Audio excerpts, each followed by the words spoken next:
What's up, everyone? Vinny Musso from Musso Athletics here with Drew today. I wanted to talk about a concept in training that I think is oftentimes overlooked, and that's the concept of reactive core training. So usually whenever I say core training with my clients or anyone out there watching, when they hear the term, core training, they think about sit-ups, crunches, planks, things along those lines. And not saying that there's anything wrong with that type of core training, but we're going to go into a little bit more detail about why this type of training for your core might be a little bit better than just doing, whether it's sit-ups, crunches, or planks. So if we look at those exercises that I just mentioned, your sit-ups, crunches, planks, again, good core strengthening exercises, but they're very planned out movements. So what I mean by planned out movements, you know how your body's going to move during a sit-up or a crunch. You know what your body's going to feel like in the setting that you're in when you're doing a plank. And again, really good for strengthening, but if we're trying to transfer our core training into everyday life, we want to take it a step further. So if we look at different scenarios, again, whether it's, in the sports field or more of like an everyday life kind of scenario. So if we look at sports first, let's say, a basketball player is going in for a layup on a fast break, okay? They think about, the defender coming up behind them, and they expect the defender to, meet them up in the air. So they go up to try to go up for the layup. The defender jumps with them. They're kind of expecting to hit in midair, absorb, and finish. So that's a scenario that a lot of basketball players find themselves in. But let's say, your brain thinks that one scenario is going to happen, but something different happens. So instead of, your brain thinks that, okay, I'm going to go up for the layup, defender's going to jump with me, I'm going to hit him in midair and finish.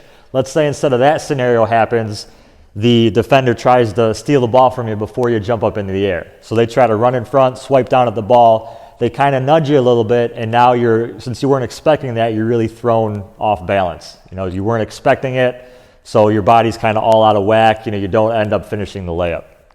Okay, that's an example where reactive core training can definitely have helped you in that situation. Let's look at a more everyday type of situation. Let's say you're carrying your groceries out to the car. It's a rainy day, pavement's kind of slippery, so you're not really expecting to walk out on the pavement and slip and lose your balance, but obviously sometimes that happens.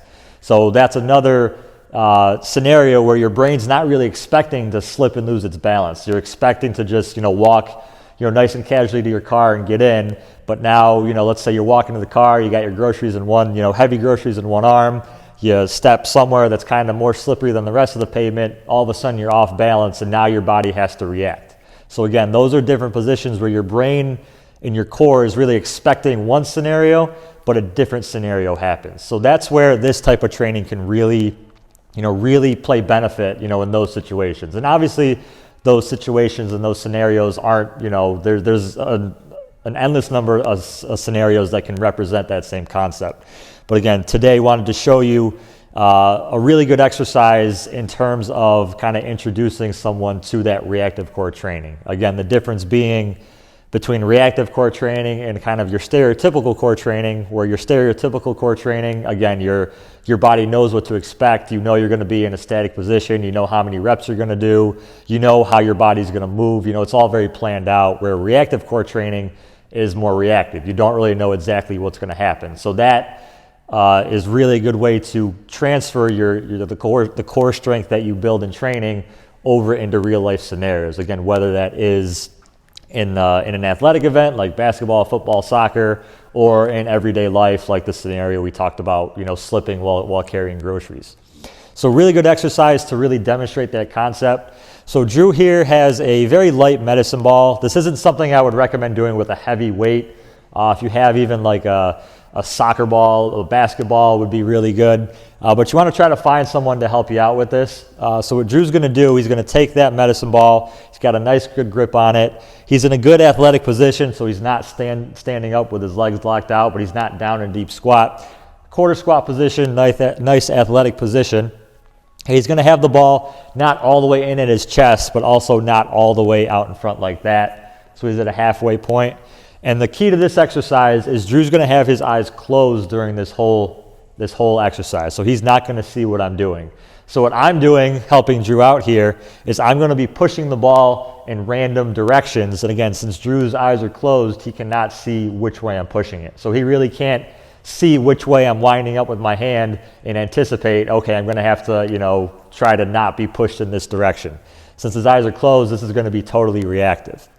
So what I'm doing, again, is I'm trying to move this ball all around. Drew, on the other hand, is trying to stay as still as he can. So he's trying to not move his body. He's trying to not let the ball be moved in all different positions. Again, keeping his eyes closed, trying to stay nice and steady. So again, as I do this, I'm pushing the ball. Drew cannot see which way I'm pushing, so he is not able to anticipate which way the ball is moving. So as you can see, it's going to move a little bit. It's probably not going to be able to keep it exactly in the same position, but Drew's doing a really good job, really not letting me push this ball around a lot, because I am pushing pretty hard. Okay, good job, Drew.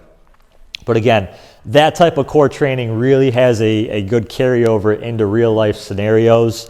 Again, we're not going to be in positions, in every single aspect of our life where, exactly what we expect to happen is going to happen. Again, going back to those examples, basketball player expecting one thing to happen, expecting to be hit in midair, so he's, anticipating and bracing for that, but he gets thrown into a whole different situation where now, his core has to be strong enough and reactive enough to balance and stabilize and finish that layup. If you're walking out to your car with the groceries and you slip, you weren't expecting to slip, but your core has to be reactive and strong enough to stabilize, bring yourself back, obviously, so you don't fall and hurt yourself.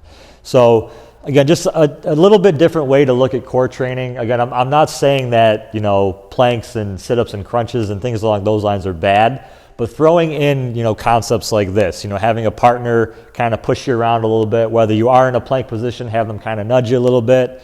An exercise like this where you're trying to stabilize against movements that you're not anticipating.